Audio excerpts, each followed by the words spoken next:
Amerika mga sangkay, mayroon pong isang napakalaking problema ngayon na pumutok. Yan po ang ating aalamin at pag-uusapan ngayon.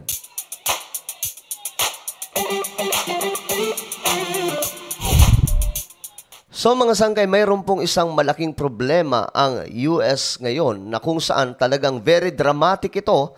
At hindi na po ako nagulat mga sangkay dahil noon pa man ay pinag-uusapan natin itong patungkol po sa isang napakalaking problema ng kanilang bansa. Well, before we start guys, paki-subscribe po muna yung ating channel dito sa YouTube. So sa ibaba po ng video na to may makikita po kayong subscribe button. Pindutin nyo lamang po yan tapos i-click nyo yung bell at i-click nyo po yung all. Ulitin ko, click the subscribe down below, click the bell and click all. Okay guys, ito na nga po. Ito po yung malaking problema ng Amerika ngayon. US government, posible umanong mag-shutdown. Imagine that mga sangkay. Ang gobyerno ng Amerika di umanong ay posibleng mag-shutdown dahil po sa financial gridlock at alitan ng mga mambabatas. Kasi ang nangyayari ngayon mga sangkay, nagkakagulo po ang kanilang gobyerno dahil po sa mga kailangan pagdesisyonan. Kagaya po nito, panoorin po natin. Hindi magkasundo ang mga mambabatas sa short-term spending bill. Bunsod nito, posible magkaroon ng government shutdown sa United States matapos ang 2 linggo dahil sa potensyal na government Grabe, no? Hindi pa po, wala pong balitang ganyan sa Pilipinas na posibleng mag-shutdown yung ating government. But in America, mga sangkay, eto po, it's happening. So, ano ba ang nangyayari sa bansang ito, sa gobyerno ng Amerika? Noon, sila po ang tinitingala. But right now, guys, mukhang hindi na po ganong klaseng gobyerno ang Amerika o bansa nila. Ayan o, US government, posible umanong mag-shutdown. Lain mo, diba? Government shutdown sa United States matapos ang 2 linggo. Dahil sa potensyal na government shutdown, manganib ang pananalapi sa iba't ibang federal properties na maaaring magsara gaya ng parks at museums. Ayun lang, mga sangkay, magkakaroon ng problema pagdating sa pananalapi. Na magkukos din po ng pagka-shutdown ng US government. Paano na lang mga sangkay yung kanilang mga kababayan? Yun ang sinasabi ko mga sangkay. Sabi ko, may kaibigan po ako na dapat mag-a-apply po siya papuntang Amerika. Then hindi po siya pumasa. In-encourage ko po siya na sabi ko, okay lang yan. Alam mo ba ang nangyayari sa Amerika ngayon? Masama ang kalagayan ng Amerika. Yung ekonomiya po nila may problema. Yung pera may problema. Yung gobyerno may problema. So baka dumating sa punto na kung kailan nandun ka na, nag-work, saka pa nagkaroon ng isang malaking pagsabog ng malaking problema ang US government. Damay ka dun. Diba? Ito mga sangkay, posible umanong magka-problema pagdating sa pananalapi ang US. Again, hindi po ito galing sa akin na balita. Galing po ito sa international at ibinalita po ng UNTV. At marami na pong nagbalita dito mga sangkay. Napakarami. Ito, Inquirer. Properties na maaaring magsara gaya ng parks at museums. Magresulta ito sa pagkawala ng sweldo ng mga nagtatrabaho dito. Yan na nga.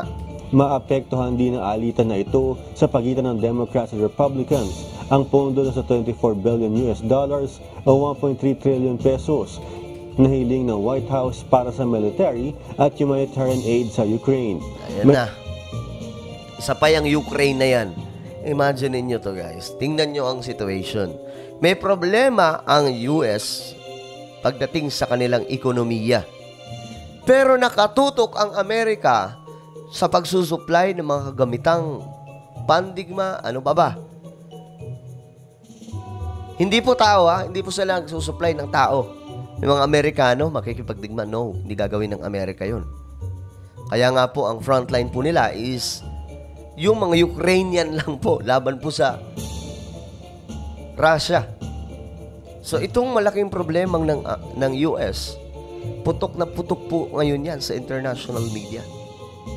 Kahit i-research po natin mga sangkay sa YouTube, Google, mga balitaan mga sangkay, mga news site, lalabas po doon itong possible na mag-shutdown ang US. Oh my goodness. Mayroon na lamang ang mga mambabatas sa US hanggang sa Sabado, September 30. Ano daw? Sabado, September 30. Teka lang. Mayroon na lamang ang mga mambabatas sa US White House para sa military at humanitarian aid sa Ukraine. Mayroon na lamang ang mga mambabatas sa US hanggang sa Sabado. Ako, hanggang Sabado na lang. September 30 upang magkaroon ng pagkakaisa bago mawala ng pondo ang iba't ibang serbisyong ibinibigay ng pamahalaan. Ayun na nga. Sila, hindi magkasundo. Sa totoo lang, mas magulo ang Amerika kaysa sa Pilipinas pagdating po sa gobyerno. At itong government system po natin, halos, ewan ko ba, kopyang-kopya po natin kung ano po ang nangyayari sa US. Yun din po yung nangyayari sa ating bansa. Magulo pagdating po sa gobyerno. Pero malala po talaga yung US eh. Nag-aaway-aaway po sila, mga sangkay. Subalit ayon kay Georgia Representative Marjorie Taylor Greene, boboto siya ng no upang hindi mapondohan ng giyera sa Ukraine, COVID at kahit anong political weaponized government. Grabe yun. Boboto siya ng no. Ito po yun, mga sangkay oh. I don't care if I am the only no vote. I will not vote to fund a single penny to the war in Ukraine, COVID, anything, and the political weaponized government. So tama dito mga sangkay yung yung panawagan ni Donald Trump, 'di ba nga po? Sabi ni Donald Trump, America first. Kaso ngayon, mga sangkay, ang ginagawa po nila kay Donald Trump, sinisira po ng sinisira. Kasi maaga po nagdeklara na tatakbo siyang pagkapangulo ulit. Pero sa totoo lang ha, ito lang ang masasabi ko, ang isa sa pag-asa ng US ay si Donald Trump. Wala pong iba. Biden, mga sangkay, wala po. Si Biden po ay wala na, tuliro na po yan lagi.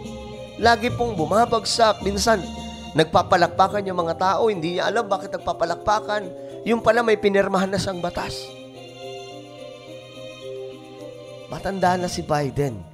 At tingin ko nga dito mga sangkay, may nagpapatakbo na lang po sa presidente nila. At itong nagpapatakbo, ito yung nagmamaniobra ng lahat ng ito kung bakit nagkakagulo yung Amerika ngayon. My goodness, ito po ay nangyayari. Tignan nyo na lang situation, magulo po ang bansa nila. May problema pagdating sa ekonomiya, pero busy po sila sa pagsusupply ng pera at mga weapon papunta po sa Ukraine. Bakit? Ano ba ang inaabol nila?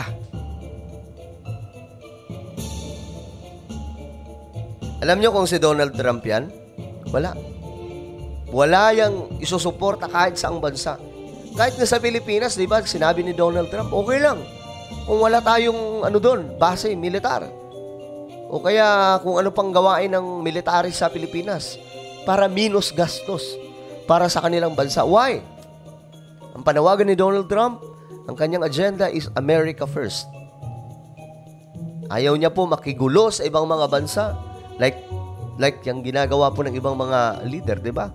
So ngayon, ang pag-asa na lamang po talaga ng mga leader na ito ay si Donald Trump. Sa totoo lang, mga sangkay. Iyan po, posible umanong mag-shutdown ng US government. Imagine niyo yan, guys. Imagine ano ang mangyayari sa ating mundo kung ang United States of America government bigla po mag-shutdown. Nakaraang mga buwan, mga sangkay, na ibalita din po natin na 3 mga kilalang bangko ng Amerika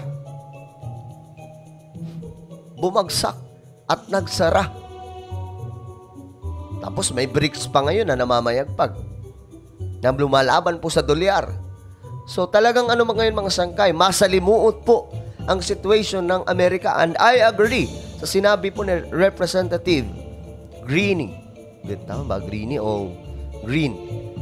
I don't care if I am the only no vote.